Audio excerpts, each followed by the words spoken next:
শুভ সকাল। আজকে আপনাদের এমন একটা জায়গায় নিয়ে এসেছি, শীতের যে আমেজ সেটা অনুভব করবেন। শীতের আমেজ মানেই নলেনের গুড়।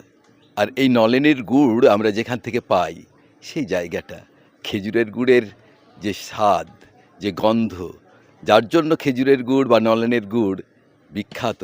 আপনারা অনেকেই খেয়েছেন, স্বাদ নিয়েছেন, কিন্তু কিভাবে হয় সেটা কি দেখেছেন?